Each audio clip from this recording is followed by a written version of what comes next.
시청자 여러분 안녕하십니까. 홍용락의 레이저 뉴스입니다. 저희 방송 수준으로는 참 오늘 매시기 힘든 거물 정치인 한 분을 오늘 모시게 돼서 저희도 참 영광입니다. 대한민국에서 자타가 인정하는 국방, 외교 또 안보 전문가십니다. 이론도 분명하시고요. 논리도 분명하시고 또 해박하시죠.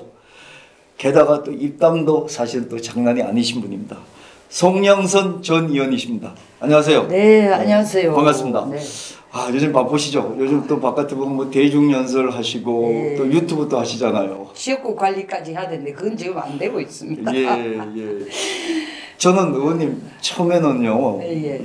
전혀 모를 때는 여군 출신이신 줄 알았어요. 그렇게 생각하는 분이 많아요. 예. 네.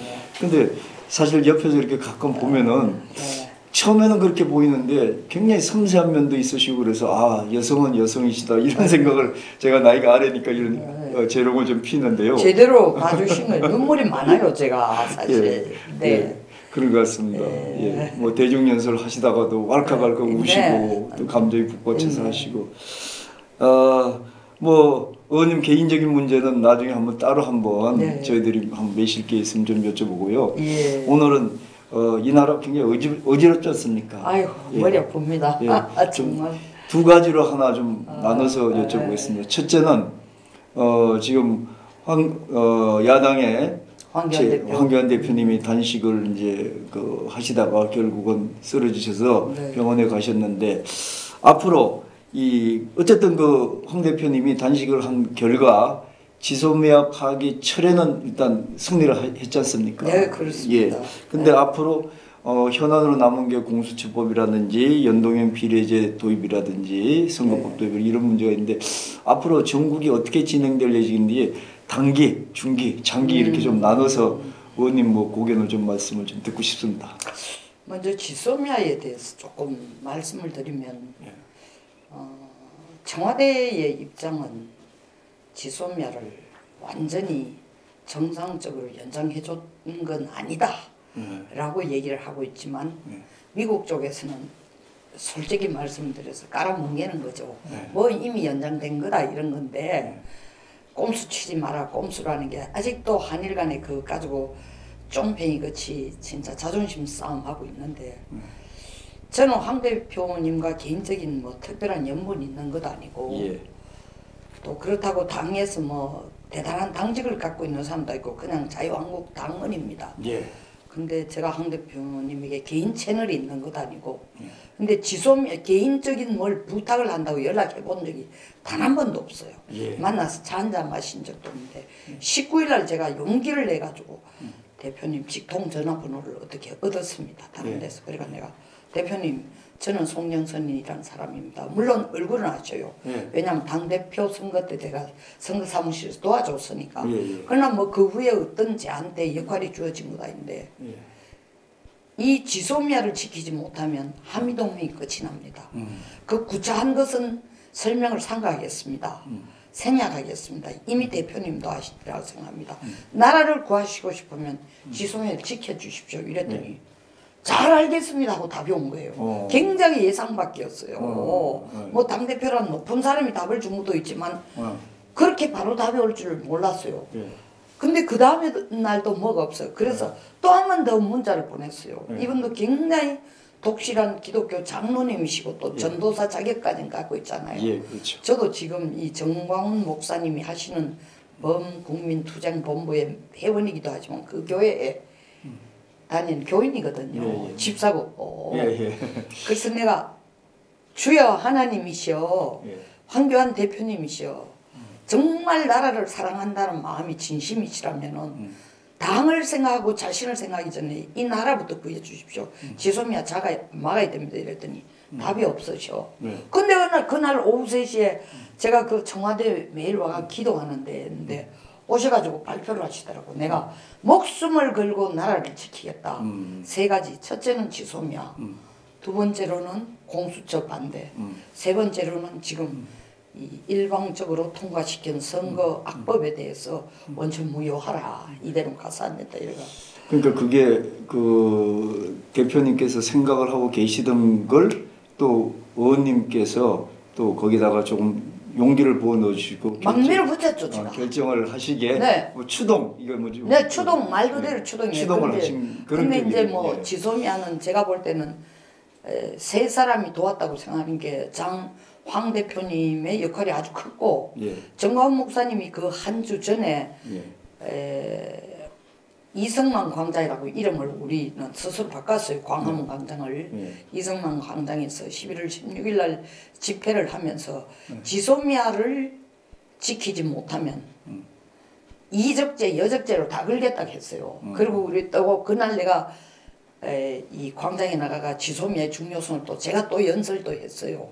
그러니까 전 목사님과 그 기도하는 그 전 목사님이 지금 시작한 게 여기서 뭐 전 목사님을 홍보하려고 온 건 아니지만 배경을 설명하다가 현실입니다. 보니까 현실. 전 목사님이 6월 8일 그 땡볕에 영천에 그 비닐 하나 쳐놓고 앉으면서 송영선 이리 와 지금부터 나라 구하는 일에 갈 때 속으로는 이 양반이요 허영심에 잔뜩 차있고 영웅심에 차있는 사람이구나 되지도 않을 일을 왜 하나 이래 생각했는데 참 이 간단치 않은 분이에요.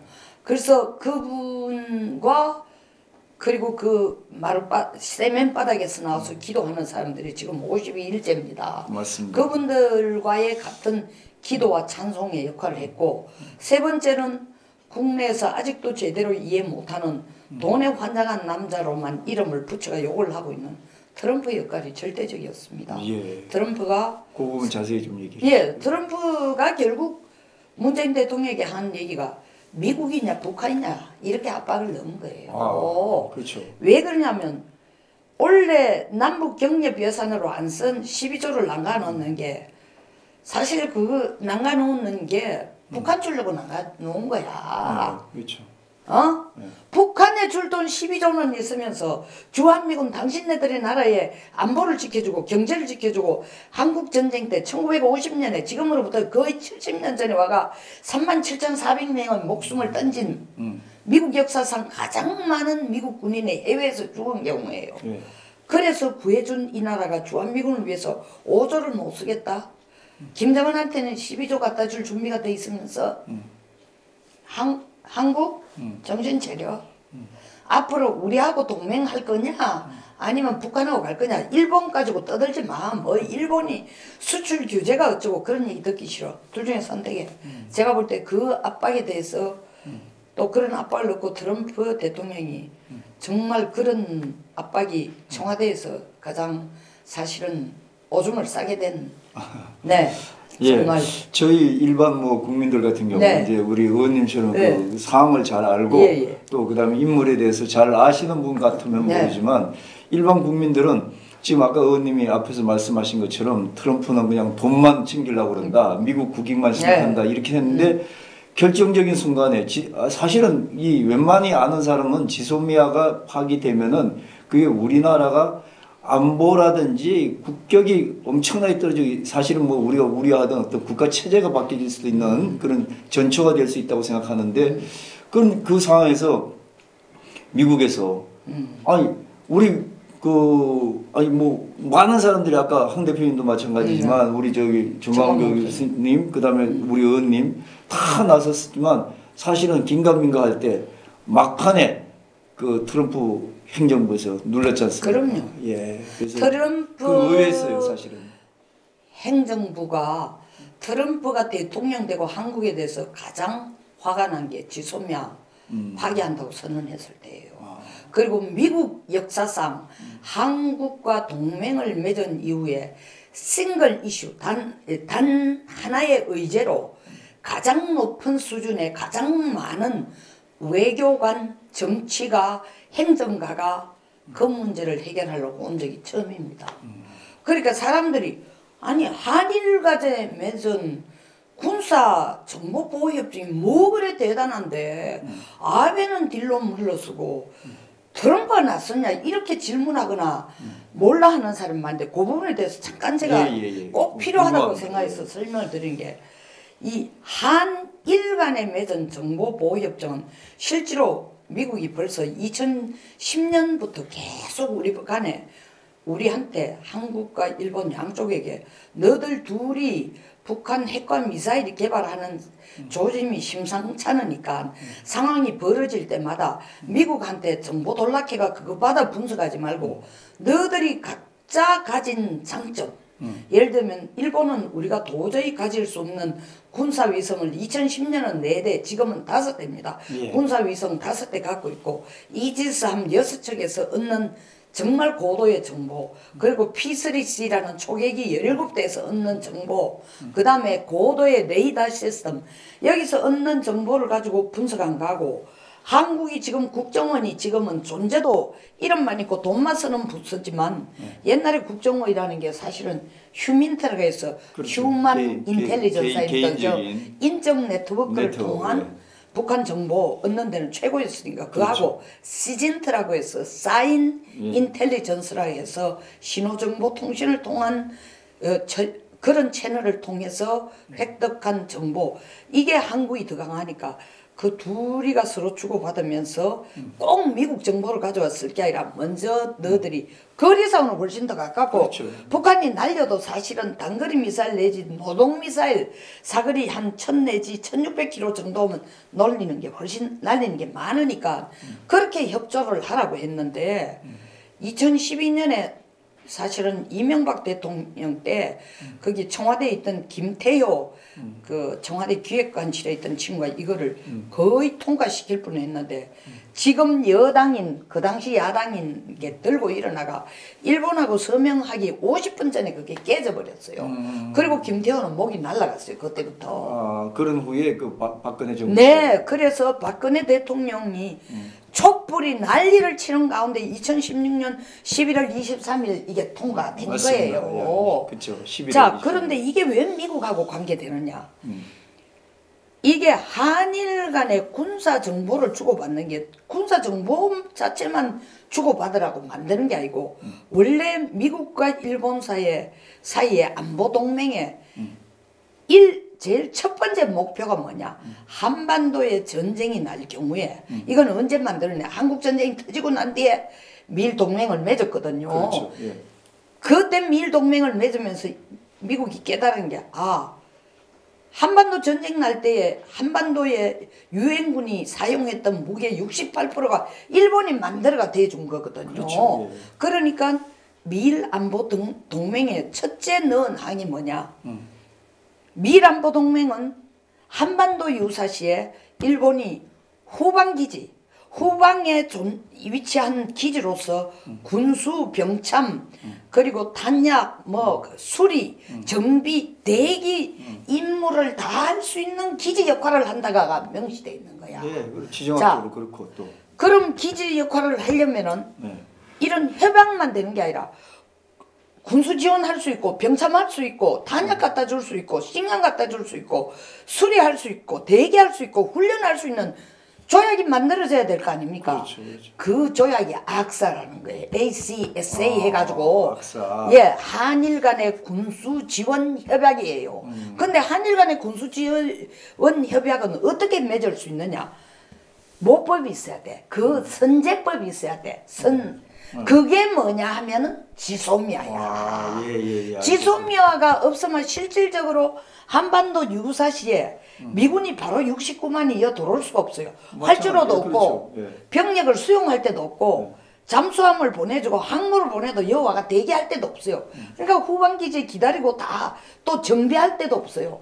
이걸 하려면 일본이 그 역할을 다 해줘야 되는데 그 역할을 하기 위해서는 법적 근거가 있어야 될 거 아닙니까? 그렇죠. 그게 ACSA. 악사. 예, 악사라고 네. 소위 말하는 AC, Across Servicing and Acquisition Agreement가 ACSA. 우리말로 하면 한일 군사 지원 협약이에요. 군수물 내지 영무 지원 협정이야. 그런데 이거를 맺으려면은 지소미아가 먼저 있어야 이게 근거가 가능해요. 이제 지소미아. 맞습니다. 예. 근데 이걸 지소미아를 깨버리니까 미국의 입장에서는 한반도 유사시에 전쟁이 나도 우리를 일본을 통해 가지고 한국을 지원하라고 밀어붙일 수 있는 근거가 없어지는 거야.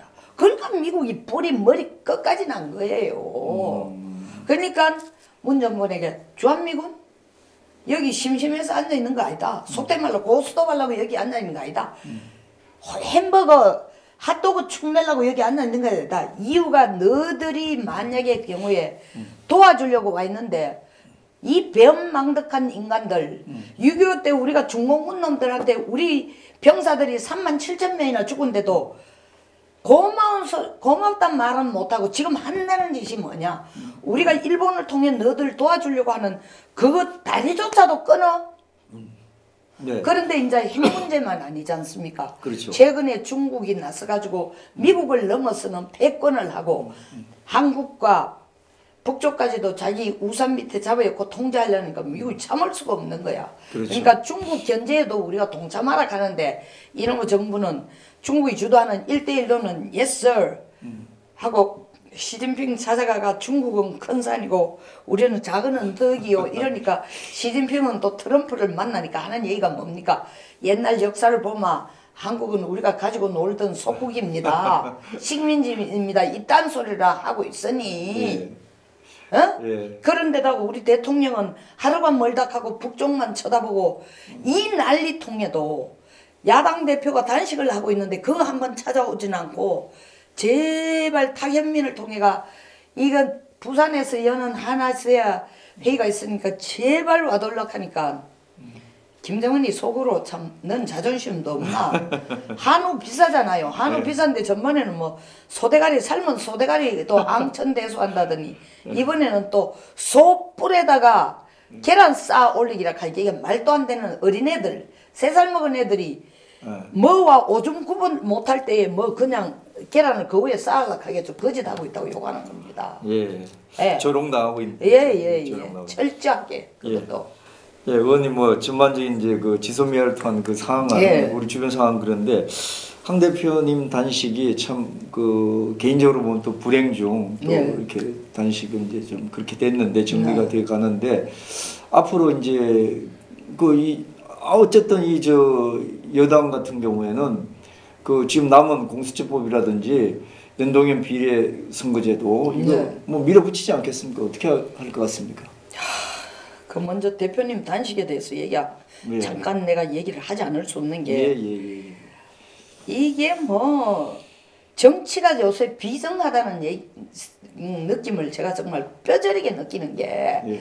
옛날에는 그래도 김대중 대통령, 김영삼 대통령 단식할 때 다 와가 김대중 13일, 김영삼 10일 할 때 와가지고 그래도 인사도 하고 그 사람들을 뭐 국회의장실에서 하거나 국회 대표실에서 하거나 따뜻한 방에서 시원한 선풍기 밑에서 좋은 물 마시면서 링거도 맞아가며 한데 황 대표 8일 만에 쓰러진 게 저 양반 성격 때문이야. 맨 땅에 헤딩하는 거야. 단식하기 2, 3일 전에 조절도 안 하고 그냥 와가 8일 동안 소금물 하나 안 먹고 맹물만 마시면서 비타민C 공급도 안 하니까 사람이 의식이 없이 쓰러진 거 아닙니까? 그러면 이게 뭘 드러내냐. 강기갑은 자기가 쌀 FTA 반대한다고 비준화 내준다고 27일 단식했는데도 살아남대. 강기갑 의원님 17대 18대 각계 국회의원 했지만 예. 솔직히 말해봅시다. 소금물도 안 마시고 27 견뎠어요. 현혜자 의원도 마찬가지야. 천정배 장관도 25일 내가 몸이 다 망가졌어요. 심상정 의원 자기는 어제 그저께 뭐라 했어요. 황제 단식하지 마라. 몽골 텐트 치워라 했는데 뭐 자기 자신은 그 땡빛에 텐트 하나 치고 제가 보니까 해운대에서 쓰는 그 뭡니까 비치 파라솔 놔두고 룰루랄라 하고 길에 앉아가지고 즐겁게 담화를 하고 있는데 22일간 본인은 소금물 하나 안 마시고 그 자리에 앉아 있었던 거예요. 이게 진짜 단식의 진면목을 보여준 거야. 당신네들은 전부 시쳇말로 표현해가 야매가 들어간 거야. 그렇지 않고는 그 기간을 견딜 수 없어. 거기에 더 내가 화가 나는 거는 세월호 단식에 김영호 유가족 대표가 46일 단식하는데 문재인 대통령이 거기에 동참한다고 열흘 동안 앉아 있어 놔놓고 그 세월호 가족을 내가 폄하하는 건 절대 아니지만 그 사람에 대한 애정은 있으면서 자기가 잠을 자고 있는데 불과 400m 코앞에 앉아있는 야당 대표가 단식하는데 와가지고 코빼기 하면 안 내밀 당신 정말 인권 변호사 출신 맞아요? 그리고 기껏해야 한다는 게 말이야 청와대의 행정비서관을 통해가 문자로 텐트 빨리 치워라. 국민들이 보고 있습니다. 그러니까 이번에 황 대표의 단식은 정말 가장 그분의 성격 그대로 가장 솔직한 단식이다 보니 그러니까 맹물만 먹고 소금을 안 잡을 수 있게 이게 전해질이 이게 밸런스가 깨지는 거예요. 그러니까 의식이 가버리는 거예요. 그렇죠.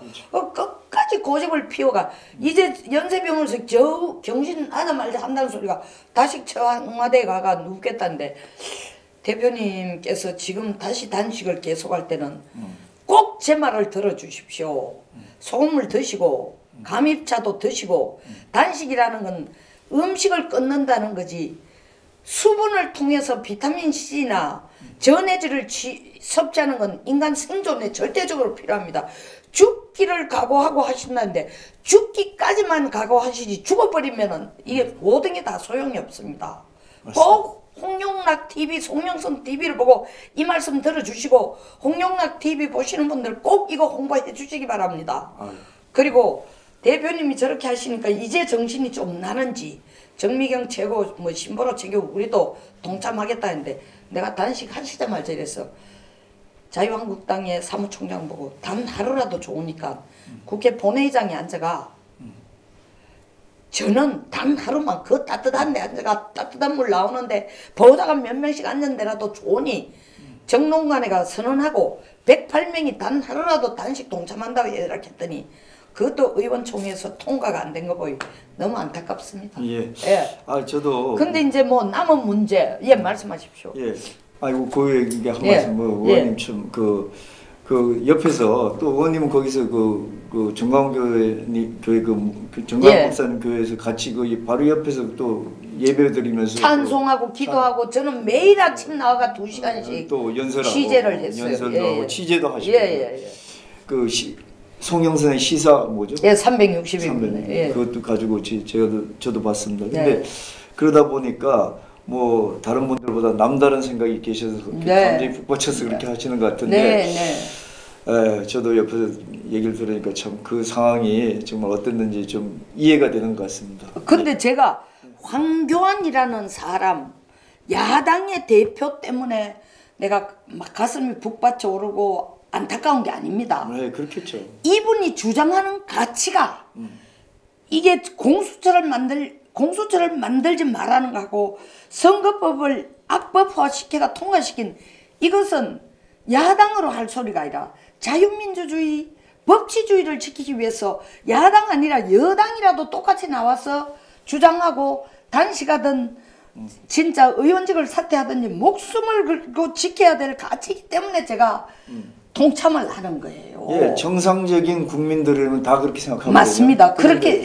예. 근데 왜 그 여당에서는 그렇게 정상적인 국민들이라면 다 그걸 반대하는데도 불구하고 하죠? 왜 하려고 그러죠? 정권 유지죠. 정권 유지입니까? 예, 절대적으로 아무 다른 거 없습니다. 정권 유지. 결과적으로 그러면 정권 유지, 자, 자유민주주의 체제가 전복될 수도 있어요. 그럼요. 자유민주주의 체제를 없애려고 전번에 개헌을 대통령 직속하에 개헌 특별위원회를 뒀잖아요. 예. 정혜구 교수가 거기에 총책임자로 위원장을 했는데 그거 보면 우리 헌법에서 자유민주주의의 자유는 다 뺐어요. 예. 그리고 대한민국 국민도 빼고 사람으로 했어요. 사람. 예. 사람이라는 건 국적이 없는 겁니다. 그렇죠. 예. 국민은 국적이 있습니다. 네. 헌법하에 국민은 국적이 있는 거예요. 네. 헌법하에 사람이라는 건 국적이 없어요. 네. 인간이라는 거는 국적이 없다고요. 북쪽도 똑같이 사람이에요. 맞습니다. 북쪽도 민주주의입니다. 인민공화국 민주주의예요. 인민주주의. 인민민주주의예요. 예. 공산주의가 어떤 의미에서 민주주의가 더 돼 있는지도 몰라. 왜냐하면 국민이 주인이다. 인민이 주인이다. 네. 만날 그걸 주장하는 게 주체사상 아닙니까? 인민이 국가의 주체다. 자유민주주의라 해야 되는 겁니다. 맞습니다. 근데 지금 시도는 뭐냐면 공수처의 의도는 뭐냐? 지금 대한민국에서 제일 잘하고 있는 사람이 윤석열 총장이야. 저는 그렇게 생각해요. 예, 예. 물론 한때는 제가 욕도 했습니다. 왜냐하면 적폐청산한다면서 박근혜 대통령, 이명박 대통령, 그리고 이재수 기무사 사령관도 죽게 하고 진짜 국가정보원의 원장을 네 사람이나 세 사람 네 사람이나 깜빵에 잡아였고 우리 대한민국 최고의 국방부 장관을 했던 김관진 장관도 깜빵에 넣고 이런 걸 보니까 이건 적폐청산이 아니고 정말 아이고, 네. 제가 이 얘기만 하면 눈물이 나네요. 예.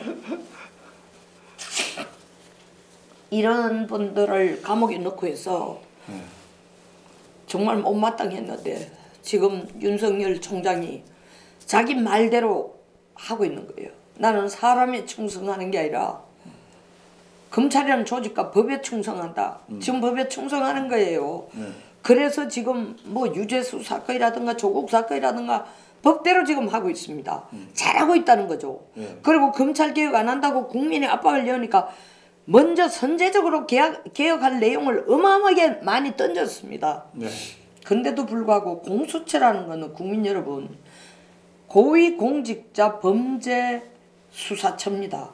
근데 지금 국회에서 내놓은 공수처에는 대통령하고 대통령 친인척하고 국회의원은 거기에서 조사 대상도 안 내도록 해놨어요. 법을 그렇게 만들어놨습니다. 그렇죠. 설사 대통령과 대통령 친인척을 넣더라도 공수처라는 것은 기존에 있는 검찰 조직 위에 또 다른 검찰을 하나 만들어서 윤석열 검찰총장 지휘하에 수사가 되고 있는 사건을 이 공수처에서 우리가 그걸 다시 들여다봐야 되겠다. 그 사건을 우리한테 올리라 하면 한마디로 더 옥상옥으로 올려야 됩니다.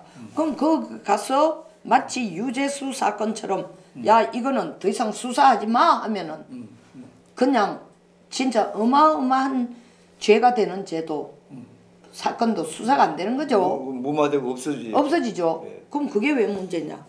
정권 말기에 청와대가 제일 겁내는 게 검찰입니다. 왜?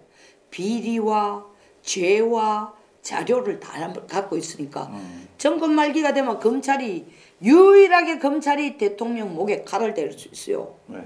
그러면 그 정권은 위험해지죠. 그렇죠. 국민의 심판에 의해서도 위험해지지만 정권을 계속 유지하려면 공수처를 만들어내야 불리한 거는 전부 다 못하도록 하는 겁니다. 그렇습니다.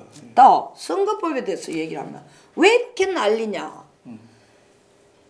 헌법 2조에 의하면 모든 주권은 국민으로부터 나온다. 국민들이 주권 행사할 수 있는 거는 투표로 합니다. 투표로 그들의 개인의 주인이 돼서 민주주의 사회의 주인이 돼서 권리를 행사하는 것이 바로 이 투표예요. 그 투표를 통해 대의민주주의 5,200만이 다 정치를 할 수 없으니까 국회의원 300명에게 그 역할을 맡기는 게 투표예요. 그러면은 국민의 대의를 국민의 생각을 국민의 주권을 가장 정직하고 공정, 이 정부 공정 너무 좋아하잖아요. 정의와 공정. 공정하게 반영을 하려면은 선거를 어떻게 치른다는 데 대해서는 국민의 대의 기관인 300명이 모여가지고 합의를 하고 협의를 하고 토론한 결과에 따라야 되는데 이번 지금 비례대표를 몇 명을 하자 지역구를 몇 명으로 하자라는 건 몇 명이 중요한 게 아니라 자유한국당을 빼고 나머지 당이 모여가지고 완전히 이거 뭐 전자 메시지로 보내가 땅땅땅 때린 대한민국이 개헌 국회 소위 말하는 헌법을 만드는 국회 되고 처음 있는 일이에요. 이거는요 국회의원을 소위 말하는 모욕을 주는 게 아니라 국민을 모욕하는 일입니다. 왜? 주권 행사를 할 수 있는 국민의 뜻을 자기들 마음대로 지금 오용하는 거니까요. 그렇죠. 누가? 국회의원의 자유한국당을 뺀 나머지 국회의원들이. 때문에 황 대표는 이건 절대로 헌법을 지키는 법치국가에 있어서는 안 되는 일이다라는 거예요. 그러니까 그 가치를 가지고 지금 누워 계신 거예요. 그래서 제가 그러면 하나 조금 더 첨가해서 좀 여쭤볼 게 있는데, 자, 그 여당 네. 민주당 대통령은 자기네들이 권력을 유지하기 위해서 한다. 네. 그렇게 크게 볼 수 있지만, 근데 일부 야당 의원들이나 일부 우리 우파 네. 보수층에서도 이거 연동형 비례제 대표하는 게 국민 민의를 오히려 더 반영하는 게 아니냐 이런 네. 약간 엉뚱한 생각을 갖고 계신 분들인데 왜 그러죠? 엉뚱한 생각이라보다도 그들의 이익 계산의 차원에서 보면 그들의 이익 계산 차원에서 보면 일리가 있죠. 네. 왜냐하면 지금 연동형 비례대표 되면 딱 하는 게 뭐냐면 다당제로 갑니다. 네. 메이저 정당이 없어져요. 그러니까 민주당도 자기들이 잃는 의석수가 있는데도 불구하고 거기에 대한 반대급부로 정의당이라든가 대한신당이라든가 평화당이 비례대표 숫자가 늘어나면은 민주당이 야 우리 덕택에 우리가 선거법을 고쳤으니까 너가 얻은 비례대석 의석수니까 이 법은 꼭 통과시켜야 되는 게 우리 쪽에 손들어 할 거 아니에요. 그렇죠. 그러니까 그거는 악어와 악어새처럼 위성정당이 내가 살아남는데 그럼 이쪽에 보수 쪽에는 그와 같은 위성정당이 여러 개 있느냐? 우리 공화당하고 지금 변화와 혁명밖에 없어요. 이 우리 공화당 둘이야. 변화와 혁명 28명의 당 의석을 갖고 있지만 실질적으로 이쪽에 손을 들어가 올 수 있는 숫자는 8명밖에 안 된단 말입니다. 15명입니다. 15명인데도 뭐 지역에 따라 흩어지고 이러면 우리는 어떻게라도 과반수가 안 되는데 그럼에도 불구하고 보수 쪽에서 생각을 갖고 있는 사람들은 다당제 되면 좋다 하는 거는 당을 만들 수 있거든요. 당 만들면 옛날에는 꿈도 못 꾸던 비례대표를 한두 석 만들어낼 수 있으니까 엄밀하게 말해서 그분들은 보수 우파가 아니고 문재인은 싫지만 이런 제도가 되면 그 틈새를 이용해서 우리도 한번 빠찌를 달아볼 수 있는 기회주의자적인 우파라고 할 수 있죠. 빠찌 지향자. 예. 그렇군요. 자, 우리 송 의원님 역시 시원하시죠? 네. 시원하게 좀 말씀해 주시고 네. 정리해 주셔서 참 또 쉽게 말씀해 주시고 또 전문적으로 얘기도 해 주시고 그러는데 일단 정치에 대해서는 다음에 현안이 나타나면 또 어떻게 찾아가가지고 다시 한번 모시더라도 모셔보고 정치에 대해서는 이 정도로 하고 그 한 가지만 더 언급하겠습니다. 예. 우리 자유한국당 내에서도 정말 철없이 얘기하는 사람이 있습니다. 저는 이러면 안 되겠습니다. 네. 당에 굉장히 중책을 가진 사람이 내각제를 얘기한대. 하나님 살려주십시오. 이념적으로 이렇게 갈라져 있는 나라에서는요. 내각제 되는 순간 이거는 고려연방제, 공산주의로 넘어갑니다. 내각제라는 게 뭡니까? 의원들이 언제든지 국회를 해산할 수 있다라는 건데 이게 연동형 비례대표제가 되면 무조건 지금 민주당 플러스 위성정당이 이기게 돼 있는데 네. 숫자가 많은 쪽이 끌고 가는 겁니다. 그렇죠. 내각제라는 게 원래 그렇잖아요. 숫자가 많은 게 끌고 가는데 쟤들이 생각이 뭡니까? 김일성에게 충성하자는 거 아닙니까? 네. 근데 쟤들이 마음에 안 들어가지고 국회를 해산을 시켜 다시 투표를 해 갈수록 저쪽에 힘을 더 실어주는 거예요. 내각제는 아주 위험합니다. 있을 수가 없는 거예요. 그리고 천지도 모르고 내각제를 얘기하는 거예요. 지금. 특히 의원님, 특히 이 부분은 내각제 지향을 하자, 내각제도 이제 괜찮지 않냐 이런 부분은 지금 소위 목물 좀 들었다는 우리 지식인들이 좀 많이 들어야 돼요. 그런데 환상이고 지금 얘기 들어보니까 우리나라 현실에서는 지금 절대 이게 아닙니다. 될 수가 없는 거고 해서는 안 돼요. 예. 그런 것 같습니다. 내각제는 불란서나 이런 것처럼 좀 민주주의가 많이 발달됐고 이념으로 국가가 갈라져 가지고 서로 총질하고 있는 국가는 아예 이거는 끄집어내서도 안 되는 일이에요. 와, 네네. 아주 핵심을 말씀해 주셨습니다. 예. 의원님 정치 문제는 이 정도로 끝내고 좀 입으로 네, 알겠습니다. 안보 군사 꼭 여쭤볼 게 있어가지고 알겠습니다. 예. 1부 끝내겠습니다. 다음에 안보 군사 한번 여쭤보겠습니다. 수고하셨습니다. 감사합니다.